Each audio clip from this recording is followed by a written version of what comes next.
lo vayan viendo y lo vayan. Ya tenemos a gente por aquí, pero vamos a prolongar esto a una cantidad más grande para que sean más bendecidas las vidas que puedan estar viéndonos y escuchándonos en esta noche. Así que adelante, Ezequiel, siéntete libre cuando tú quieras, hermano. Vale. Bueno, primeramente agradecer a Dios esta oportunidad que Dios me brinda de poder hablar de Él y gracias a su misericordia, ¿no? Y, cómo no, pues a mi hermano Emilio, el cual Dios me ha dado la dicha de conocerle y de brindarme esta oportunidad, agradecerte, hermano, que hayas contado conmigo, Emilio, y en tu programa. Y para mí una bendición y que el Señor te bendiga mucho en el nombre del Señor. Gracias, hermano, pero gracias a ti. Gracias a ti por estar aquí y por haber atendido mi llamada. ¿Cómo no? Bueno, pues yo en esta noche me tocaba el tema de lo que es el ministerio de Jesús, entendiendo que, bueno, estudiando, pues es un poco analizar todo el contenido de su ministerio, pues es en profundidad no nos va a dar tiempo, pero sí vamos a analizarlo bien. Y yo he tomado las cosas que el Espíritu Santo ponía en mi corazón para determinar en esta hora más importantes. No quiere decir que otro hermano pues coja un estudio y lo haga de otra forma, pero lo que yo he creído que debería hablar en esta noche para la gente que está escuchando. Qué bien. Y bueno, vamos a hacer una cronología de su ministerio y bueno, vamos a ir hablando un poco de su personalidad, su carácter, entendiendo que Jesucristo es Dios manifestado en carne y entendiendo que es la persona más importante del universo y de la historia. Amén, gloria a Dios. Así que, bueno, las personas que estén escuchando, quédense pues con este relato bíblico que vamos a hacer y vamos a dar inicio a este estudio, siempre dentro del tiempo que vamos a analizar en la vida de Cristo. Hay variaciones según qué historiadores, pero la cuestión es que es lo más próximo a lo que pudo ser. Amén. Hablando en el tiempo, sus milagros están registrados, su obra, y eso no hay confusión, simplemente en que uno puede poner un mes más, un mes menos, pero la cuestión es que anda por ahí el ministerio de Jesús. Dicho esto, vamos a ello. Primeramente, para analizar el ministerio de Jesús, debemos de entender cómo el Señor controla los tiempos. Y rápidamente va a haber puntos que no me voy a detener profundamente, sino que habrá puntos que sí. Primeramente, entendemos que salieron imperios como el imperio asirio, donde durante mucho tiempo, en el año 722 a.C., los tiempos del profeta Isaías, se lleva cautivo al reino del norte, que había 10 tribus, y de allí salieron los samaritanos. Bueno, durante mucho tiempo se fueron allí y después de 100 años, en el 600, aproximadamente 605 a.C., Babilonia se lleva cautivo al reino del sur durante 70 años de cautividad. En esos 70 años de cautividad hubo algo bueno y fue que el reino del sur, los judíos, dejaron la idolatría. En aquel tiempo se hicieron sinagogas hasta que llegó el imperio de los medos y los persas, que invadieron a Babilonia, y este imperio dejó a los judíos volver a Jerusalén para que se cumpliera la primera semana de Daniel, que fue la construcción del templo. Bueno, después de los medos y los persas vinieron los griegos, donde dejaron el helenismo, que es la cultura griega, y dejaron su idioma. De aquí que entendemos que los escritores, como los apóstoles, escribieron en griego, porque era el idioma más conocido. Inmediatamente, después del imperio de Grecia, vino el imperio de Roma. ¿Y qué cosas? Que cuando el imperio de Roma llega, establece una paz. Y dice que había caminos para poder ir a cualquier parte del mundo, y de aquí entendemos que la predicación de Jesús se iba a difundir con mucha rapidez, tanto sus milagros, su predicación, y por eso podemos entender Gálatas 4:4. En el cumplimiento del tiempo, Dios envió a su Hijo, nacido de mujer, nacido bajo la ley. Dios, en el tiempo de la historia, aunque Él es el Eterno, cogió ese tiempo donde el Imperio de Roma para venir al mundo y poder predicar el Evangelio. ¿Por qué? Porque había un tiempo de paz, donde había caminos, donde había lugares para poder establecer su predicación y que los viajeros que venían a Jerusalén pudieran escuchar de la persona de nuestro Señor Jesucristo y de su mensaje y de sus milagros, y eso se comunicara a otras ciudades. Ubicando la historia ya de cómo Dios ha ido controlando los tiempos y estableció venir en ese tiempo, vamos a analizar bajo la historia, en el año 4 antes de Cristo se aproxima el nacimiento de Jesús. Y los que estudian profundamente esto han analizado que en el año 29 después de Cristo es cuando empieza su ministerio. Y su ministerio se dice que se hace desde el mes de agosto y septiembre del año 29. Entonces, Jesucristo, cuando llega al Jordán, llega aproximadamente entre esos meses. Jesús es declarado Hijo de Dios, este es mi Hijo amado, en el cual tengo complacencia. Jesucristo, después de ser bautizado por Juan, se marcha al desierto, donde está 40 días, y allí es tentado por el diablo, en el cual nuestro Señor Jesucristo le venció y le dijo muy claro a Satanás que escrito estaba: al Señor tu Dios adorarás y a él solo servirás. Y Satanás se alejó de Jesús durante un tiempo. Una vez que Jesucristo, en estos dos inicios del Jordán, el bautismo y el desierto, la tentación, ahora Jesucristo va a iniciar el inicio de su ministerio ya empezando desde el Jordán. Hemos empezado en el año 29, entre agosto y septiembre. En el primer año, para analizar el primer año de nuestro Señor Jesucristo cronológicamente, debemos de irnos al Evangelio de Juan. El Evangelio de Juan nos registra el primer año de nuestro Señor Jesucristo. El capítulo 4 de Mateo y el capítulo 4 de Lucas, o sea, el capítulo 3 de Mateo y el capítulo 4 nos habla del Jordán y del desierto, pero para analizar ahora el primer año de nuestro Señor Jesucristo, debemos de comprender e irnos al libro de Juan. En el libro del Evangelio de Juan nos registra en Juan 1, 35 al 40, cuando nuestro Señor Jesucristo llama a los primeros discípulos. Eso está registrado en el Evangelio de Juan 1, 35 al 40. Y después de ahí, Jesucristo, una vez que Andrés le dice ¿dónde moras?, una vez que toma a estos discípulos Jesucristo, se va desde Judea hasta Galilea, nuestro Señor Jesucristo, y es donde en el capítulo 2 de Juan, verso 1 al 11, Jesucristo hace su primer milagro, y es que convierte el agua en vino.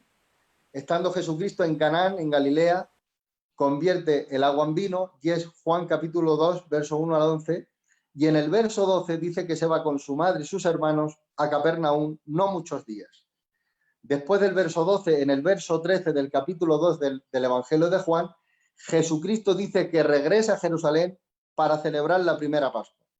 Cuando Jesucristo regresa a Jerusalén, hay algo llamativo, y es que Jesucristo viene de Galilea a Jerusalén y dice que entra en el templo y tira la mesa de los campistas. Y Jesucristo, revoluciona en ese momento esa Pascua. Durante muchísimos años había estado muy tranquilo hasta que entró Jesús. Y dice que los discípulos dijeron, recordando la Escritura, el celo de tu casa me consume. Entonces Jesucristo tirando la mesa de los campistas. Ahora Jesucristo pasamos al capítulo 3 de Juan, donde Jesucristo en ese mismo tiempo va a tener una conversación con Nicodemo, donde Jesucristo le dice del nuevo nacimiento, que hay que nacer del agua y del Espíritu. Luego Jesucristo le habla de que los que son nacidos de Dios son como el viento, que no saben ni de dónde vienen ni hacia dónde van. Inmediatamente Jesucristo en el verso 13 le habla de su deidad a Nicodemo y le dice: nadie subió al cielo, sino el que descendió del cielo, el Hijo del Hombre, que está en el cielo. Jesucristo aquí le está hablando de su omnipresencia, porque entendemos que Jesucristo tenía dos naturalezas, divina y humana, en la sola persona de nuestro Señor Jesucristo. O sea, Jesucristo era una sola persona con dos naturalezas, divina y humana. Y Jesucristo le dice a Nicodemo que Él es Dios, bendito sea su nombre. Inmediatamente que Jesucristo le dice que Él es omnipresente, le menciona este pasaje tan conocido, donde ahora Jesucristo le dice a Nicodemo su ministerio y le dice por cuál razón ha venido al mundo. Y dice, porque de tal manera amó Dios al mundo, que ha dado a su Hijo unigénito, para que todo aquel que en Él crea no se pierda, mas tenga vida eterna.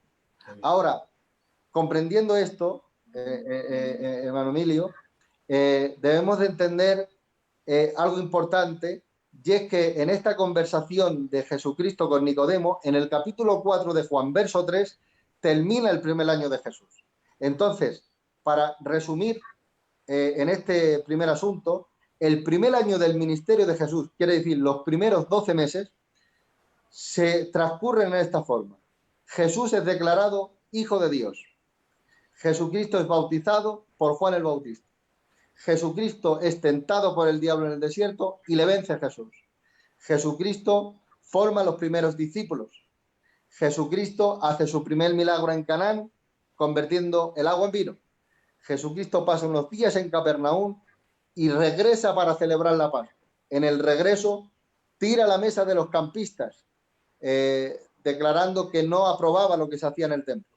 Inmediatamente de esto habla con Nicodemo de unas profundidades del reino de Dios. Una, que hay que nacer de nuevo. Amén. Si no, no se puede entrar en el reino de Dios. O sea, tiene que haber arrepentimiento. Y Jesucristo le dice que hay que creer en Él para tener vida eterna. Este misterio se le revela Jesús a Nicodemo en esa conversación. Ahora, resumiendo este año, fijaros lo que hace Jesús en el carácter de Cristo. Cristo nos enseña en este primer año, uno, que para ser bautizado hay que ser primeramente aprobado por Dios. Segundo, para que la gente te pueda seguir, tienes que vencer al diablo en el desierto. Qué bueno.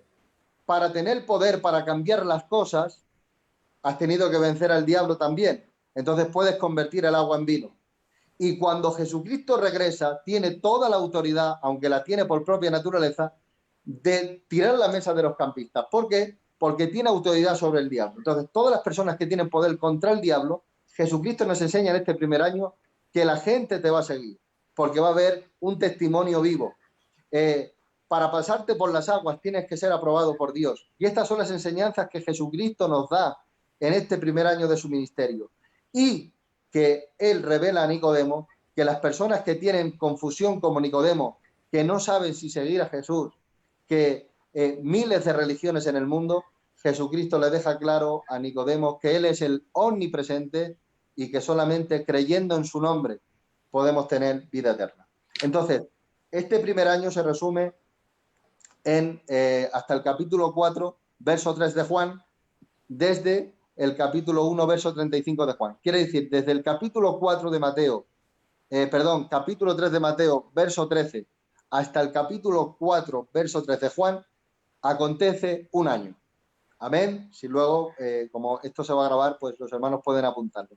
Capítulo 3, verso 12 de Mateo, hasta el capítulo 4, verso 3 de Juan, pasan un año del ministerio de nuestro Señor Jesucristo.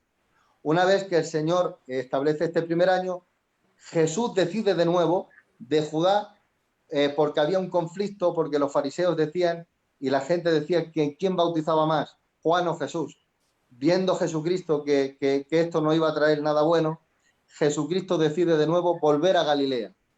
Cuando Jesucristo va a volver a Galilea, nos lo registra el Evangelio de Juan, capítulo 4, verso 3, y dice que yendo para allá, entra el pasaje tan conocido, Jesús y la Samaritana, donde Jesucristo ve necesario pasar por Samaria, porque los judíos rodeaban para no pasar por Samaria. Cristo no rodea, sino que va directamente por donde tiene que ir, porque Jesucristo nos vuelve a enseñar en su carácter que Cristo no tenía enemigos. Jesucristo pasaba por donde tenía que pasar para comunicar el Evangelio.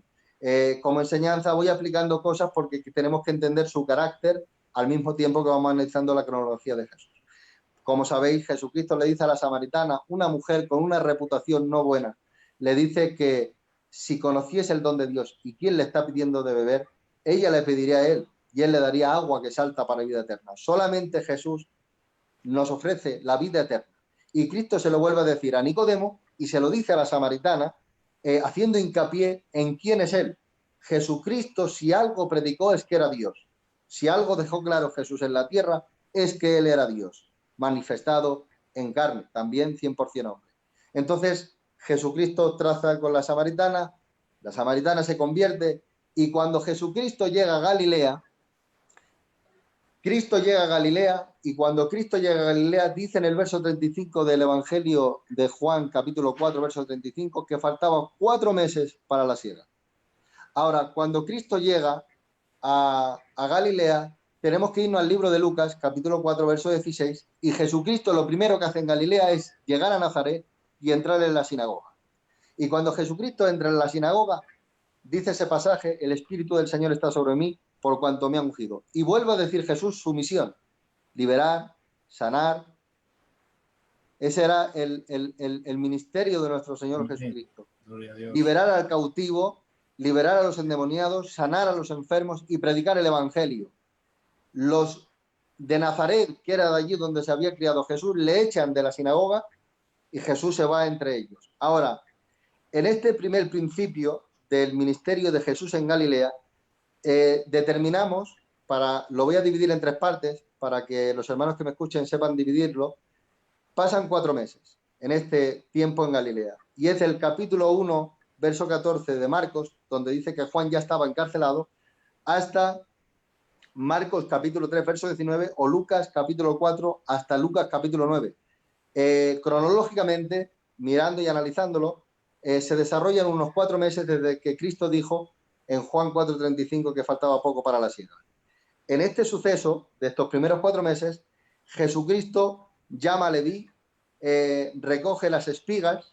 Cuando los discípulos cogen las espigas y los fariseos les dicen que por qué comen con las manos sucias, y es la elección de los discípulos. En esto se traza aproximadamente unos 4 meses. Ahora, entre los 12 meses que llevamos del primer año más 4 meses, llevamos en Galilea. Jesús estuvo 20 meses.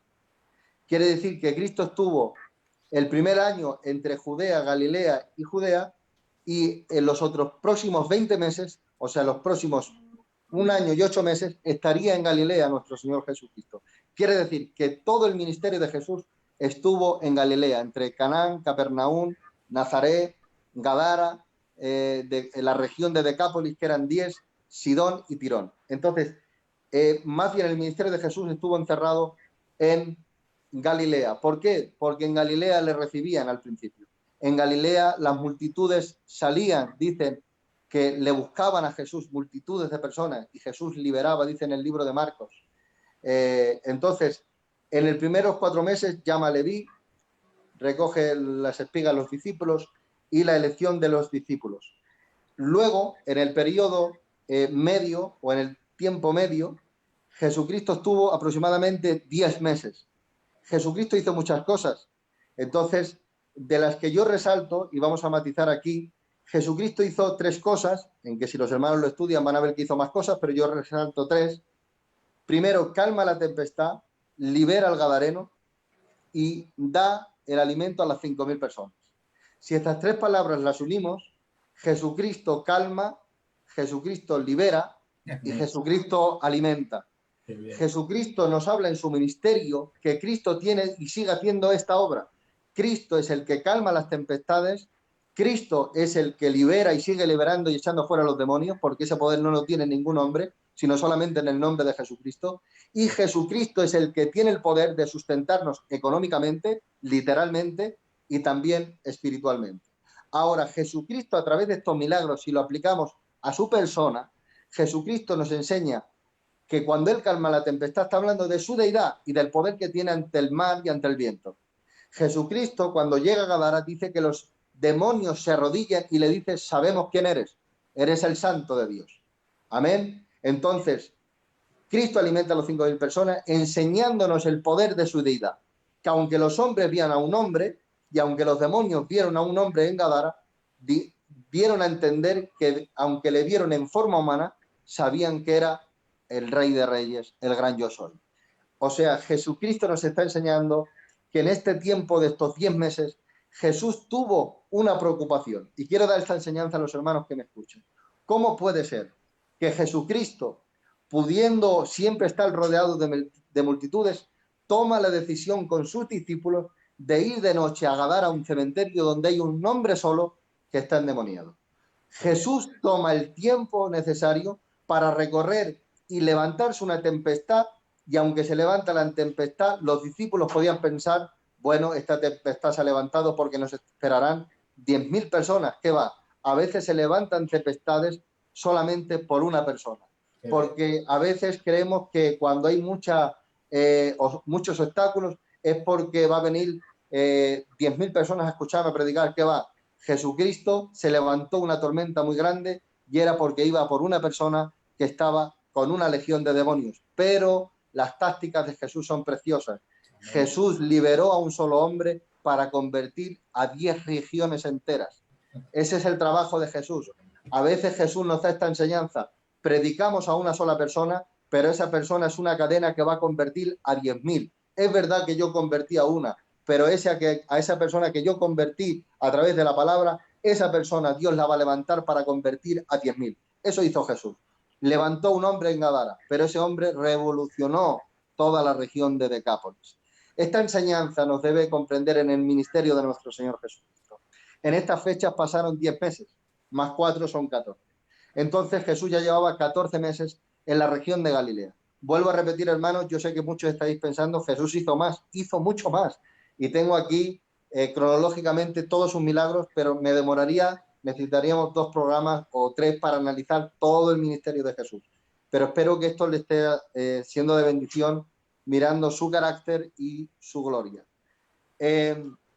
Entonces, en el ministerio medio hizo estas 3 cosas nuestro Señor Jesucristo. Ahora, en el periodo postrero, o sea, ya en el último tiempo de Galilea, Jesucristo estuvo 6 meses. En total, los 20 meses que hemos dicho que Jesús estuvo en Galilea. ¿Qué hizo Jesús en estos próximos 6 meses? Ya Jesús se fue dirección al norte de Tirón y Sidón, donde ya Jesús estaba por las regiones de Decápolis. En esos momentos Jesús hizo 3 cosas importantes que yo he resaltado. Vuelvo a decir, hermanos, que si otro hermano hiciera otro estudio, resaltaría otras cosas. Pues gloria al Señor. Lo importante es glorificar a Jesús. Amén. Jesús hizo caminar sobre el mar, se transfiguró, y Pedro le reconoce como el Hijo de Dios. Ahora, volvemos a repetir en esto del ministerio de Jesús. Jesús anda por encima del mar en medio de una gran tormenta. Y le dice Pedro, si eres tú, dime que vaya. Jesús le dice, ven. Cuando Pedro empieza a andar por el mar, Pedro estaba sorprendiendo a los discípulos. Pero fijaros qué diferencia entre el andar de Pedro y el andar de Jesús. Pedro andaba para decir que él era mayor que los demás que estaban en la barca. Sin en cambio, Jesús andó por encima del mar para que Pedro tuviese autoridad y si se hundía, sacarle. Jesús nos enseña que cuando Cristo nos da el poder de andar por encima del mar, no es para nuestra propia gloria, sino es para que cuando gente se caiga, nosotros tengamos el poder de sacarle de las aguas. Amén. Esa es la enseñanza que Jesús nos da. Jesús, en su carácter, debemos de aprender mucho de él. Y vuelvo a repetir, es una enseñanza práctica, pero que nos da mucho a aprender a nosotros que somos sus discípulos. Jesús, por eso le dice hombre de poca fe a Pedro, porque has andado para tu propio beneficio. Cuando se ha levantado el viento, como solo mirabas por ti, te has hundido. Pero las personas que miran por las almas nunca se hunden. Primero, las personas que glorifican a Jesús y miran por las almas siempre estarán encima del mar. Entonces, Jesús nos enseña este principio y en el monte de la transfiguración nos habla del reino milenial adelantado que Jesús les enseña a los discípulos cuando se transfigura. Está hablando de cómo Cristo va a ser en el reino milenial, después de los 7 años de la gran tribulación. Cristo estará en esa gloria en el reino milenial. Y Pedro le reconoce como el Hijo de Dios. Tú eres el Cristo, el Hijo del Dios viviente. Cristo dice, ¿quién dice la gente que soy? Unos dicen que eres Jeremías, otros dicen que eres Elías. Y Jesús, viendo que simplemente le decían que era un hombre, Jesús dice, ¿y vosotros quién decís que soy? Porque si vosotros pensáis que soy un mero hombre, estáis totalmente equivocados. Cuando Pedro le dice, no, tú eres el Hijo de Dios, tú eres Dios, dice, esto no te lo ha revelado ni carne ni sangre, sino mi Padre que está en los cielos. Quiero decir a la audiencia que me está escuchando, Jesucristo es el único Dios verdadero, y como dice primera de Juan 5:20, estamos en el verdadero, en su Hijo Jesucristo. Este es el verdadero Dios y la vida eterna. Aquí, hermano Emilio, termina los 20 meses de Cristo en Galilea, más 12 que hemos dicho antes son 32 meses. Quiere decir que Jesucristo ya ha pasado 2 años y 8 meses de su ministerio. En esto podemos reducir prácticamente que Cristo ha sido bautizado, reconocido por el Padre, ha vencido al diablo en el desierto, ha convertido el agua en vino en Canaán, ha tirado la mesa de los cambistas, ha revelado su obra a Nicodemo, ha convertido a la samaritana, ha llegado a Nazaret y ha dicho su obra y su misión de la cual él viene. Jesucristo ha calmado la tempestad, ha liberado a un endemoniado. Jesucristo, después de esto, ha andado por encima del mar, la transfiguración y reconocido como el Hijo de Dios por sus discípulos. Ahora, una vez que Jesucristo ha hecho esta obra en Galilea, Cristo va a volver los últimos 7 meses de su ministerio a Judea, donde quiere regresar. Y Jesucristo se marcha aproximadamente en octubre, de vuelta a Judea y Betania, que es donde va a pasar Jesucristo sus próximos 7 meses entre Betania, Judea y Jerusalén. En estos 7 meses, Jesucristo, de las cosas que hizo, fue anunciar su muerte y su resurrección. Amén. Amén. Y la misión de los 70 discípulos que mandó a predicar y la traición que venía de uno de sus discípulos. Ahora, quiero entrar en estos próximos minutos a entrar en la última semana de nuestro Señor Jesucristo. Los 7 meses últimos de nuestro Señor Jesucristo hizo milagros y obviamente traza ya donde Cristo está preparando a sus discípulos, hablando de que va a ser traicionado, que le van a hacer juicios injustos, y ahora Cristo anuncia que va a morir por adelantado y que va a resucitar. Esto es una evidencia de que Jesucristo vino a ganar. O sea, Cristo no vino a ver si ganaba o no. Cristo no vino a ver si obedecía o desobedecía. Cristo deja claro por adelantado de que va a morir y que va a resucitar. Jesucristo dice en Mateo 26 a Caifás: y veréis al Hijo del Hombre sentado a la diestra del poder de Dios y viniendo en las nubes en su gloria. La pregunta es, porque hay por ahí una doctrina que dice que Jesús pudo desobedecer o pudo pecar. Si Jesucristo por adelantado dice que va a estar asentado en su trono y que va a venir en gloria, todavía no ha llegado a la cruz. Si Jesús desobedece, entonces Jesús no es verdadero. Y Jesucristo dijo que es el camino, la verdad y la vida. Entonces, ¿cómo puede decir Jesucristo que Él es el camino, la verdad y la vida? ¿Cómo puede ser que Jesucristo perdone pecados? ¿Cómo puede ser que Jesucristo ande por encima del mar y dice que es el gran yo soy? ¿Cómo puede decir Jesucristo que Daniel 7:13, que es la profecía de que Cristo vendría en las nubes en gloria, cómo puede ser que Jesucristo diga todas estas palabras y puede ser que no se cumpla? La pregunta es, si no se cumple sus palabras, Jesús no es verdadero, entonces no es la verdad absoluta.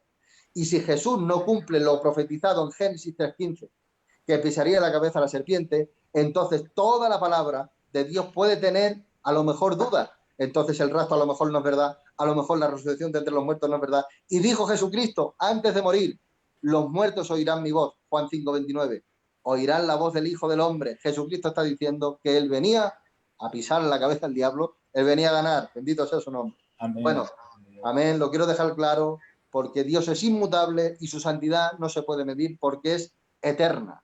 Bendito sea el nombre del Señor, aunque se hiciese hombre. Y bueno, en esta última semana voy analizando, para no ser canso a la audiencia. En el primer día de estos 7 meses, Jesucristo, en el Evangelio de Marcos, del 1 al 11, Cristo hace la entrada triunfal y entra en domingo. Es el domingo de Ramos, entra el día domingo, Jesucristo entra en la entrada triunfal, Zacarías 9:9, el cumplimiento de Zacarías 9:9. Dice la Biblia que observa el templo, porque en Mateo dice que tiró la mesa de los campistas, pero Mateo no usa cronología, pero Marcos sí. Entonces nos quedamos con la postura de Marcos en este sentido, porque Marcos iba cronológicamente. Entonces, Cristo entra en la entrada triunfal, mira el templo y se marcha. No tira la mesa de los campistas, sino entra a la entrada triunfal y Jesús no hace más. Va al templo, observa el templo y se marcha. Pero el segundo día, que lo dice en Marcos 11, verso 12, en el segundo día Jesucristo hace algo interesante. Y en el segundo día Cristo maldice la higuera porque no tiene frutos, y tira la mesa de los campistas. Y entonces sí tiene cronología. ¿Por qué? Porque ahora sí encaja. Porque Jesucristo maldice la higuera porque es estéril. Y esto es una profecía de cómo estaba Israel y los líderes. Estaban sin vida. Y Cristo está diciendo que Israel, la maldición, era una señal de juicio. Jesucristo está diciendo que cuando Él vino a recoger un pueblo como la gallina junta a sus polluelos. Cristo viene de llorar cuando ve Jerusalén, y esto lo dice en Lucas. Cristo sale llorando viendo a Jerusalén y ahora maldice la higuera diciendo que la iglesia, los judíos y los líderes están estériles en la vida de Dios. Y ahora sí, Cristo tira la mesa de los campistas y dice: habéis hecho de la casa de mi padre una cueva de ladrones. Ahora se entiende por qué Cristo maldice la higuera y luego dice que su casa es una cueva de ladrones. Porque ya Cristo ha traído un juicio sobre la higuera diciendo de lo que iba a hacer con Israel por causa de no preocuparse en la justicia, en la misericordia y en la fe, que era la moralidad del Espíritu Santo. O sea, descuidaron la vida del Espíritu y Cristo tira la mesa de los campistas. En esta cena, Cristo hace algo interesante en el día 2. Entonces, en el día 2, maldice la higuera y tira la mesa de los campistas, que es día lunes. En el día martes, nuestro Señor Jesucristo, en Mateo dice que la higuera se secó rápidamente, pero tenemos que volver al libro de Marcos porque dice que al día siguiente es cuando los discípulos se dan cuenta que la higuera se seca. Y esto ocurre en el día martes. O sea, en el lunes se seca la higuera y el martes es cuando los discípulos, volviendo de Betania a Jerusalén, se dan cuenta que la higuera se había secado. ¿Qué pasa en el día martes, día 3? En el día martes, los sumos sacerdotes desacreditan a Jesús en su autoridad y dicen que con qué autoridad Jesús hace las cosas. Jesucristo, viendo que desacreditan su autoridad, Jesucristo menciona la parábola de los labradores malvados, capítulo 21, verso 33, porque Jesucristo, quiero decir de aquí, que era un fenómeno y es el mejor predicador de la historia del universo. Amén. Vosotros me queréis desacreditar a mí, pues yo os voy a decir quién sois vosotros. Y menciona la parábola de los labradores malvados. Jesucristo los llama malvados. Aleluya. Que solo apedrean y matan. Amén. A los que él enviaba. Y ahora, una vez que Jesucristo les cita la parábola de los labradores malvados, inmediatamente esto, dentro del templo, Jesucristo le dice que hay que dar tributo al César. Después le vienen los saduceos con la resurrección y dice Cristo que no entienden las escrituras, pues después de la resurrección, o sea, en la resurrección ya no habrá casamiento, y Cristo les denuncia la hipocresía que hay en Mateo 23. O sea, de Mateo 21 a Mateo 23, todo esto es cronológico. Y ahora Cristo denuncia la hipocresía del templo, y una vez que Cristo denuncia la hipocresía del templo, Jesucristo no se va del templo, que es fuerte, porque otro se marcha, yo me hubiera ido corriendo. Jesucristo se queda. Y ahora en el libro de Marcos, capítulo 11, verso 27, y en Lucas 20, dice que Cristo se queda a ver cómo ofrendaban. Y dice, la viuda echó más que todos los ricos, porque ella echó de su sustento. O sea, Jesús se queda en el templo, denuncia y luego dice que la viuda es mejor que todo lo que estaba en el templo. Ese era el carácter de nuestro Señor Jesucristo. Es un carácter precioso. Inmediatamente, ahora sí, Mateo 24 y 25 nos relata de que Jesucristo sale del templo y menciona las señales del fin. La gran tribulación, la abominación desoladora, la manifestación del anticristo. Esto sucede en el día martes, día 3. No sé si Emilio lo ha dejado más o menos claro. Sí, entonces, sí. En el día 3 suceden todas estas cosas. Desacreditan su autoridad. Jesucristo dice que ellos son labradores malvados, el tributo a César, la resurrección y la hipocresía que había en el templo, y luego que la viuda había echado más que todos. Inmediatamente después de esto, las señales del fin. Una vez que Cristo ha hecho todo esto en el día 3, en el día miércoles Jesús no hace nada. Simplemente se queda, o sea, no hace nada en el sentido que ya no denuncia más ni enseña, sino que se va a la casa del leproso, donde la mujer echó el frasco de alabastro, y Judas le vende por la noche a Jesús. En Marcos 14:10 dice que le vende, y es aquí donde pasa el día 4, día miércoles. Y ya jueves, día 5, se celebra la cena de la Pascua, donde hay dos puntos importantes. es que los discípulos dicen que quién sería más grande en el reino de Dios. Amén.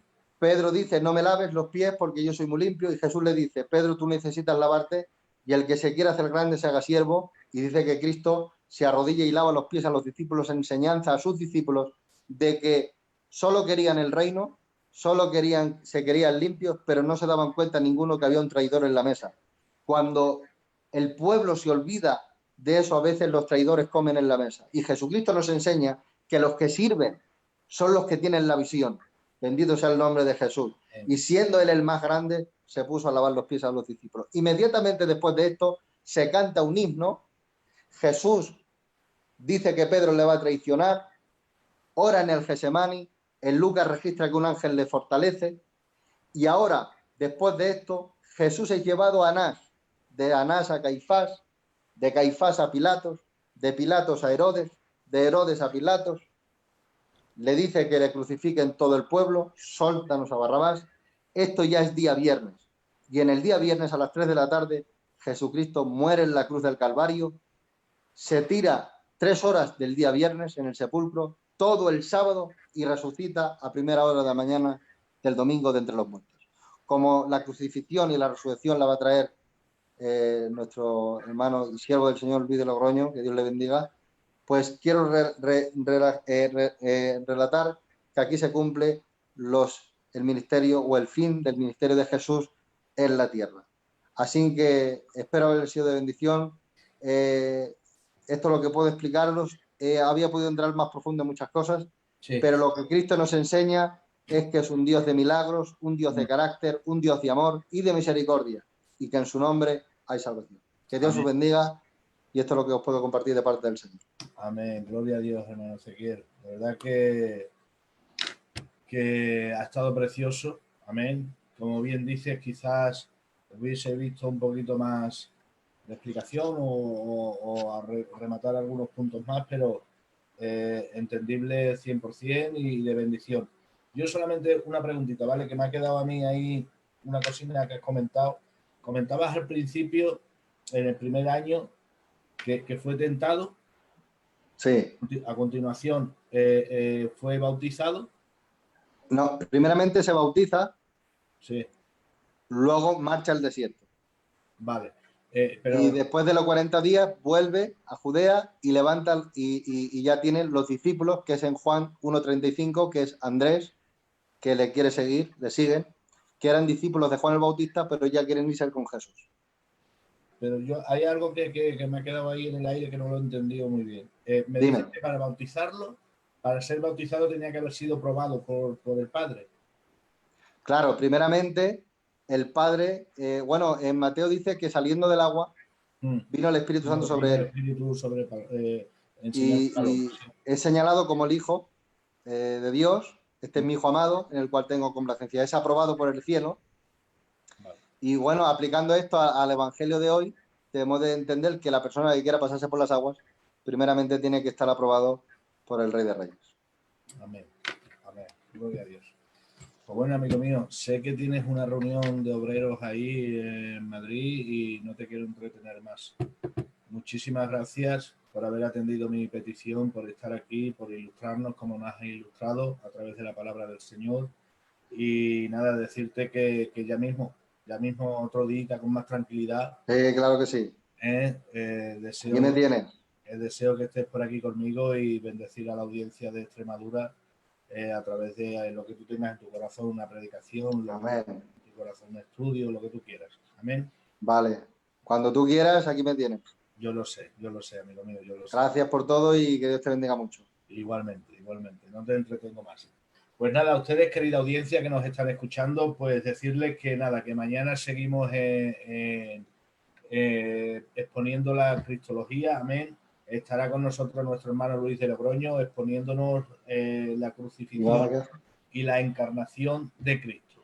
Así que no se lo pierdan, recuerden que a partir de las 10 de la noche estará con nosotros nuestro hermano Luis de Logroño y estrenamos moderador. Mañana estrenamos moderador, estará moderando el programa una oveja de la iglesia de Villafranca. Él lleva muchísimo tiempo en el ministerio radial conmigo y hemos visto bien de que esté por aquí y pues moderando con nosotros. Amén. Él es Rafael Vargas y estará por aquí mañana con nosotros. Así que desde aquí, desde los estudios de Radio Vida Villafranca, bendecirles tanto a los que nos han escuchado a través del Ministerio Radial como los que nos han visto a través del Facebook. Ustedes pasen buena noche y que sean bendecidos. Desde aquí, un beso. Que Dios os bendiga. Siempre, amigo.